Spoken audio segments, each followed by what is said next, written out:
magaaladani waa inay dad yeelataa magaaladani agoon bay ahayd raja bay ahayd waa inay dad yeelataa waa inay dad qabiilka sida looga fakerahay waa in looga fekeraa magaaladan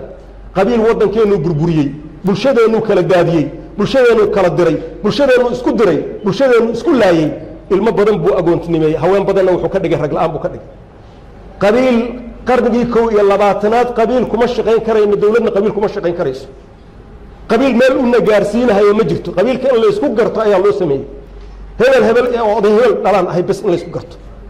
laakiin in ay waxaani dhamaa systemkeeni inuu qabiil ku dhismo generaalkii in la dhaho 4.5 baa la rabaa generaalkan ciidamadan hogaaminaya inuu reer hebel noqdaa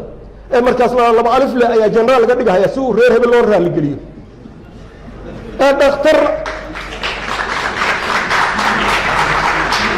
dhakhtar lafaha dhakhtarka lafaha la rabaa la dhaho laba dhakhtar oo lafaha reer hebel baa joogta dhakhtar lafaha reer hebel baa la rabaa in la keeno mid neersi ha la dhaho gambaluus cad loo geliyo la dhaho dhakhtarka lafaha way 4.5 ku fadhiya xageen gaaraynaa xaqiiqada xageen gaaraynaa dad baa yaacahaya meeshaan waxba kuma lihin meeshaan anagu kama muuqano war qof service kuu qabanahayaad rabtaa qof wax kuu qabta ee wax ku taraad rabtaa ma rabtid qof in adeerkaa oo tuugoo meel fadhiya oo ku dhacahayo ilmahaaga iskoolka wixii loogu dhisi lahaa cunahaya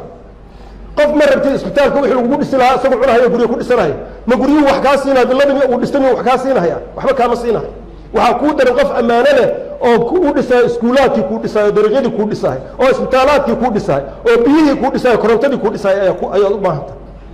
uma baahnid mid masawirka isku reer baan hebel meel buu fadhiya oo fadhiyo meel aan waxba qabanayn uma baahnid ummaddan caqligeedu waa inuu isbedelaa caqligeeda iyo aragtida magaalnimada iyo dowladnimada iyo qarannimada waa in hadda ka bacdi iskuulaadka lagu dhigaa waxaan codsanaynaa wasaaradaha tacliinta in ay ku dhigto wadaniyadda waxay tahay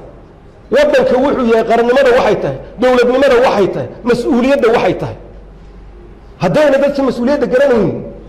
oo aan la barinba waagi aan yaryarayn annaka civic education baa jirtay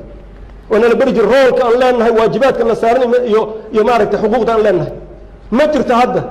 xuquuq baa la raadinahaya waajibaadna lama qaadanaya caawa waxaad tustiin reer intuu isu tago odayadiisu u tagaayo madaxweynaha dhahahaya waajibaadkaasaan qabanaynaa waajibaadkaasaan sidii muwaadiniin waajibaadkaasaan na saaran reer hebel haddaan nahayna dariiqaasaan dhisaynaa ama reer haddaan nahay waxaan dhisaynaa maaragtay isbitaalkaasaan dhisaynaa ma jirto waxaa la rabaa bes xuquuq aan waajibaad lahayn xuquuq aan waajibaad lahayn xaggee lagu arkay xuquuqda waxay ka ratibantaa inaad waajibaad ka soo baxdid oo waajibaad gudatid kabacdi bay xuquuqda imaanaysa marka haddaad xuquuq raadisa aan waajibaad lahayn suuragal ma ah